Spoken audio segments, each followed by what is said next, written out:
Hi, this is Ahmed Ashraf. I'm here with a brand new series on Python Pandas.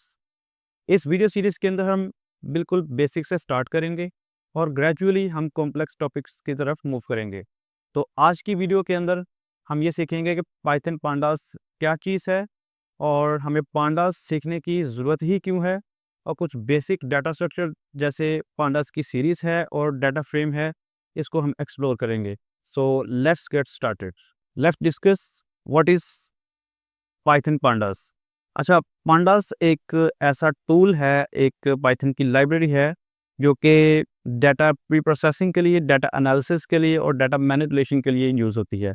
इससे बहुत ही efficiently आप data को analyse कर सकते हैं। जैसे ही हम मशीन लर्निंग मॉडल्स को प्रिपेयर करते हैं तो उससे पहले हमें डाटा को प्रोसेस करने की ज़रूरत पड़ती है। तो पांडास को यूज़ करके हम डाटा को प्री प्रोसेस कर सकते हैं, ट्रांसफॉर्म कर सकते हैं, स्केल कर सकते हैं और एक सूटेबल फॉर्मेट के अंदर लेके आ सकते हैं, जिससे हम डाटा को इंजेस्ट कर सके इनटू द मॉडल्स। तो दूसरी बात ये है कि हमें पाइथन पांडास सीखने की ज़रूरत ही क्यों है। इवन के जब पाइथन पांडास इन्वेंट होने से पहले भी इस तरह के टूल मौजूद थे, जो कि डाटा एनालिसिस भी करते थे, डाटा प्री प्रोसेसिंग भी करते थे और डाटा मैनिपुलेशन भी करते थे। Then why pandas? तो मैं इसको इस तरह से आंसर करूँगा। फॉर एग्ज़ाम्पल माइक्रोसॉफ्ट एक्सेल, तो ये सब काम करता है वो ऑलरेडी, ठीक है? बट जब डाटा बहुत ज़्यादा इंक्रीज़ हो जाता है, तो say we have number of records in millions, तो फिर इस तरह के tools like Microsoft Excel, even SQL, तो वो स्लो हो जाते हैं, स्लो डाउन हो जाते हैं। तो इसलिए हमें पांडास के ऊपर शिफ्ट होने की ज़रूरत है। पांडास काफ़ी एफिशिएंटली चीज़ों को मैनेज करता है। तो सॉफ्टवेयर और टूल्स जो हमें पाइथन पांडास को रन करने के लिए चाहिए होंगे, उनमें से सबसे पहले है वो है पाइथन, देन एनाकोंडा डिस्ट्रीब्यूशन। तो बेसिकली हम जुपिटर नोटबुक यूज़ करेंगे, तो गूगल कोलैब भी यूज़ कर सकते हैं, कैगल की जो नोटबुक है उसे भी यूज़ कर सकते हैं। इसके अलावा पाइचार्म के साथ जो नोटबुक आती है वो भी यूज़ कर सकते हैं। तो हम जो इस वीडियो सीरीज़ के अंदर यूज़ करेंगे वो अ, एनाकोंडा डिस्ट्रीब्यूशन के अंदर जो नोटबुक आती है लोकल होस्ट के ऊपर, वो यूज़ करेंगे। तो आप पाइथन को इंस्टॉल करें और एनाकोंडा को डाउनलोड करें, इंस्टॉल करें। तो without wasting any further time, let's move to the computer screen. Alright, हम अपनी कंप्यूटर की स्क्रीन पे आ चुके हैं। तो ये जो आप इन्वायरमेंट अभी देख रहे हैं, इसे जुपिटर नोटबुक बोलते हैं। जुपिटर नोटबुक के अंदर 2 तरह के सेल्स होते हैं। एक को हम कोड सेल कहते हैं, जिसके अंदर हम कोड लिखेंगे और आउटपुट जनरेट करेंगे लाइक दिस। तो इसमें हम सेल्स को ऐड वगैरह कर सकते हैं। तो दूसरे टाइप के सेल्स को हम मार्कडाउन कहते हैं। यहाँ से हम कोड से मार्कडाउन सेलेक्ट करेंगे, तो ये सेल मार्कडाउन सेल में कन्वर्ट हो जाएगा। बेसिकली इसकी ज़रूरत इसलिए पड़ती है कि जब हम इस सेल के अंदर कोड लिखेंगे, तो मार्कडाउन सेल को यूज़ करते हुए हम ये डिस्क्राइब करेंगे कि कोड में क्या लिखा है, या कोड को बेहतर अंदाज में नरेट करने के लिए यहाँ पे हम कोड के बारे में इंफॉर्मेशन लिख सकते हैं। इस तरह से कोड बड़ा अपीलिंग लगता है, बड़ा प्रोफेशनल लगता है, प्रोफेशनल लुक आती है। जैसे जैसे कोड लिख रहे हैं वैसे वैसे साथ साथ हम कोड के बारे में इंफॉर्मेशन भी लिख सकते हैं। तो मार्कडाउन के अंदर बेसिकली मार्कडाउन लैंग्वेज यूज़ होती है, जो कि बिल्कुल एचटीएमएल की तरह होती है। For example heading 1, heading 2, heading 3 के लिए ये मैंने कुछ चीज़ें लिखी हैं, like this. For we use hash and double hash and triple hash for heading 1, heading 2 and heading 3। किसी चीज़ को बोल्ड में करने के लिए डबल स्टैरिक के अंदर लिखना पड़ेगा। ये मैं मार्कडाउन के बारे में जो सारी कंप्लीट इन्फॉर्मेशन है, ये भी मैं वीडियो की डिस्क्रिप्शन में डाल दूँगा।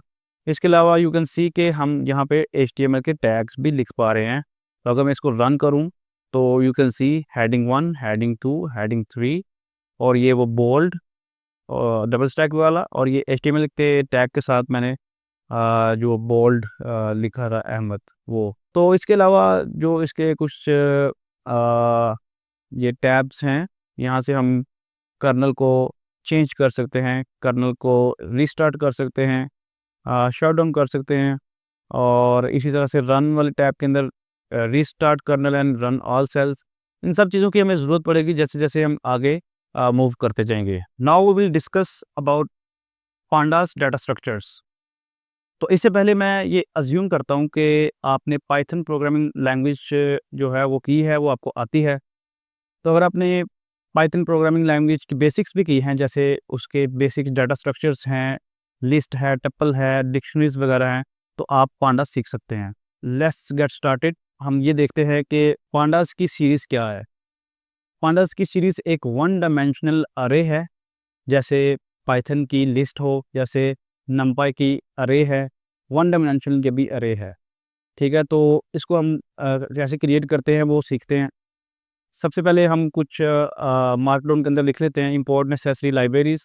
तो सबसे पहले हम इंपोर्ट पांडास एज़ पीडी कर लेते हैं और इंपोर्ट नमपाई एज़ एनपी, जो हमारी नेसेसरी लाइब्रेरीज़ हैं उसको हमने इंपोर्ट कर लिया। ठीक है? तो सबसे अब हम ये देखेंगे कि सीरीज़ को हम नमपाई अरे से कैसे क्रिएट करते हैं। तो ये मैंने कोड लिखा है जो कि नमपाई अरे बनाई है हमने एक, जिसके अंदर ABCD लिखा है, ठीक है? नमपाई अरे, उसको हम सिंपली pd डॉट सीरीज़ के अंदर पास करते हैं, तो हमारी एक पांडास की सीरीज़ बन जाती है, जो कि हमने नमपाई अरे से क्रिएट की है। उसका ये इंडेक्स है, ठीक है? और ये उसकी वैल्यूज़। तो एक और मेथड है पांडास की सीरीज़ को क्रिएट करने का, वो है फ्रॉम पाइथन लिस्ट, ठीक है? तो इस कोड के अंदर अगर हम देखें तो मैंने पाइथन की एक लिस्ट क्रिएट की है, जिसके अंदर ABCD वैल्यू हैं, और उसको मैंने pd डॉट सीरीज़ के अंदर पास कर दिया है, ठीक है? और सिंपली एक पांडास की जो सीरीज़ है वो क्रिएट की है मैंने पाइथन की लिस्ट से, ठीक है? अब देखते हैं पांडास की सीरीज़ को पाइथन की डिक्शनरी से कैसे क्रिएट कर सकते हैं। तो ये एक मैंने कोड लिखा है जिसके अंदर मैंने पाइथन की डिक्शनरी बनाई है, जिसके अंदर ये कुछ वैल्यूज़ हैं, की वैल्यूज़ पेयर्स हैं, ये की है, ये उसकी वैल्यू है। अहमद इज़ अ की, देन 10 इज़ इट्स वैल्यू। तो ये एक डिक्शनरी है, उसको मैंने, जो पाइथन की डिक्शनरी है, सिंपली मैंने उसको पी डॉट सीरीज़ को पास किया है, तो मेरे पास एक पांडास की सीरीज़ क्रिएट हो गई है, ठीक है? ये उसमें जो इंडेक्स हैं, जो डिक्शनरी के इंडेक्स थे, जो कीज़ थी, वो इसके इंडेक्स के लिए बने हैं, ठीक है? और जो डिक्शनरीज़ की वैल्यू थी, वो हमारी सीरीज़ की वैल्यूज़ में कन्वर्ट हुई है। तो अब हम ये देखेंगे कि हम सीरीज़ को पाइथन के जो रेंज फंक्शन है, उससे कैसे क्रिएट कर सकते हैं। इस कोड के अंदर हम देख सकते हैं कि सिंपली हमने एक सीरीज़ बनाई है, जो कि रेंज फंक्शन, जो पाइथन का रेंज फंक्शन है, उससे बनी है। रेंज में हमने रखी है इनिशियल वैल्यू 1, ठीक है? 1 टू 10, 1 से लेके 10 तक वैल्यूज़ क्रिएट होंगी, ठीक है? और विद 2 स्टेप्स, ठीक है? और इसकी मैंने इंडेक्स भी दिया है, ABCD इंडेक्स मैंने प्रोवाइड किया है। तो रेंज जो फंक्शन है, उससे हम रन करते हैं कोड को, हम ये देख सकते हैं कि जो 1 से लेके 10 तक हमने वैल्यू जनरेट करवाई थी यूजिंग रेंज फंक्शन, उससे भी हम जो है ना वो पांडास की सीरीज़ क्रिएट कर सकते हैं विद दीज़ इंडेक्सेस। ठीक है? ये कुछ मैंने एग्ज़ाम्पल लिखी हैं, ठीक है? इसमें भी सिंपल एक मैंने पाइथन की लिस्ट ली है, उसके अंदर कुछ वैल्यू है A1, B1, C1 ETC। तो उससे मैं एक पांडास की सीरीज़ क्रिएट की है मैंने, और इंडेक्स उसके मैंने प्रोवाइड कर दिए हैं, ठीक है? ये मैंने कोड को रन किया। अच्छा, अब अगर मैंने कोई एलिमेंट, फॉर एग्ज़ाम्पल ये मेरे पास लिस्ट आ गई है, अब इसके आगे मैंने कोई एलिमेंट ऐड करना हो लिस्ट के, जिसका इंडेक्स 5 हो और कुछ वैल्यू हो उसकी यहाँ पे, ठीक है? तो मैं सिंपली इंडेक्स लिखूँगा और जो वैल्यू मैंने प्रोवाइड करनी वो लिखूँगा, that's it. You can see मैंने इंडेक्स 5 किया और वैल्यू M1 की, तो जब मैं कोड को रन करूँगा, ये 5 फिफ्थ इंडेक्स पे M1 वैल्यू अपेंड हो गई। तो इसी तरह से हम वैल्यूज़ को रिप्लेस कर सकते हैं। अगर मैं देखूँ इधर मैंने क्या किया है, जो मेरी सीरीज़ का 0th इंडेक्स है, वो A1 था, उसको मैंने रिप्लेस कर दिया अहमद के साथ। जो 3rd इंडेक्स है, उस पे D1 था, उसको भी मैंने रिप्लेस कर दिया अहमद के साथ।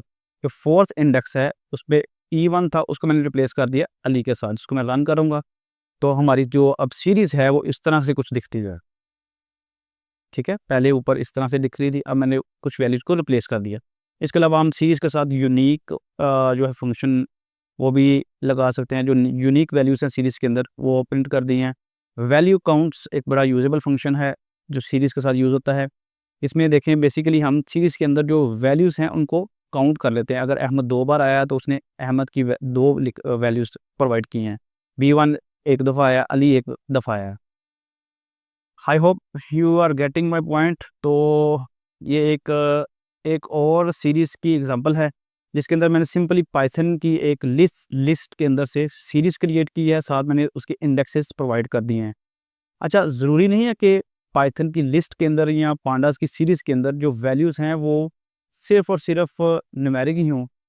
ऐसा भी हो सकता है कि न्यूमेरिक वैल्यूज़ भी हों और स्ट्रिंग वैल्यूज़ भी हों एक ही सीरीज़ के अंदर। सिमिलरली फॉर इंडेक्स, ज़रूरी नहीं है कि इंडेक्स हमेशा न्यूमेरिक ही हो। इंडेक्स वो स्ट्रिंग भी हो सकता है, जैसे इधर है ABCD की तरह हमने इंडेक्स प्रोवाइड किया हुआ है। इसमें कोड को रन करता हूँ तो ये हमारी आउटपुट है। ठीक है? तो एक सीरीज़ के साथ एक फंक्शन हम यूज़ करते हैं अक्सर, वो क्लिप फंक्शन है जिसमें लोअर वैल्यू 12 है और अपर वैल्यू 25 है। मीनिंग कि जब हम इसको रन करेंगे तो अ, इस सीरीज़ के अंदर जो 12 से नीचे वैल्यू होंगी वो सारी 12 में कन्वर्ट हो जाएंगी और 25 से जो ऊपर होंगी वो सारी 25 के साथ कन्वर्ट हो जाएंगी। मीनिंग हमने वैल्यूज़ को क्लिप कर दिया। Now will talk about what is pandas data frame. Pandas को जो डाटा फ्रेम है ये बेसिकली 2 डायमेंशनल अरे है। एक टेबुलर फॉर्म के अंदर जो डाटा होता है इसके अंदर रोज़ और कॉलम्स होती है। ठीक है, तो हम देखेंगे कि पांडास का जो डाटा फ्रेम है हम इसको कैसे डिफरेंट वे से क्रिएट कर सकते हैं। तो सबसे पहले हम पांडास के जो डाटा फ्रेम है उसको हम लिस्ट ऑफ लिस्ट से क्रिएट कर सकते हैं। तो इस कोड के अंदर अगर हम देखें तो मेरे पास एक लिस्ट है जिसके अंदर नेस्टेड लिस्ट हैं। तो उसका इंडेक्स है मैंने लिखा और उसके अंदर कॉलम्स लिखे हैं। डाटा है जो कि लिस्ट ऑफ लिस्ट है और इंडेक्स है और कॉलम है। तो मैंने ये सब चीज़ों को PD डॉट डाटा फ्रेम के अंदर पास किया। डाटा को मैंने डाटा असाइन कर दिया, इंडेक्स को ये इंडेक्स की लिस्ट जो है वो मैंने असाइन कर दी और कॉलम को कॉलम लिस्ट कॉल असाइन कर दी। तो सिंपली एक ये मेथड है लिस्ट ऑफ लिस्ट जिससे हम डाटा फ्रेम को क्रिएट कर सकते हैं। रन किया तो ये हमारा एक डाटा फ्रेम आ गया जिसके कॉलम्स ABC हैं और इंडेक्स 1 2 3 है और ये वैल्यूज़ हैं और ईच कॉलम। तो एक और मेथड है पांडास के डाटा फ्रेम क्रिएट करने के लिए, वो है पाइथन की डिक्शनरी से डाटा फ्रेम को क्रिएट करना। तो इस कोड के अंदर मैंने देखें एक पाइथन की डिक्शनरी बनाई है जिसके अंदर जो की है वो A है और उसकी जो वैल्यूज़ हैं वो एक पाइथन की लिस्ट है। की B है और जो उसकी वैल्यूज़ हैं वो पाइथन की लिस्ट है। इस जो पाइथन की डिक्शनरी है इसे यूज़ करते हुए भी हम डाटा फ्रेम को क्रिएट कर सकते हैं। सिंपली मैंने जो डाटा था उसको डाटा को असाइन किया और जो इंडेक्स मैंने देने हैं वो मैंने इंडेक्स को असाइन किए और मेरा एक डाटा फ्रेम क्रिएट हो जाएगा। Simple is that. इसके अलावा जो है वो हम डाटा फ्रेम को टेबुलर डाटा फाइल से भी क्रिएट कर सकते हैं। For example Excel, CSV, JSON, ये हम डिस्कस करेंगे अपकमिंग वीडियोस के अंदर। I hope you like my video. If you think this video brings value, consider subscribing my channel. Thank you.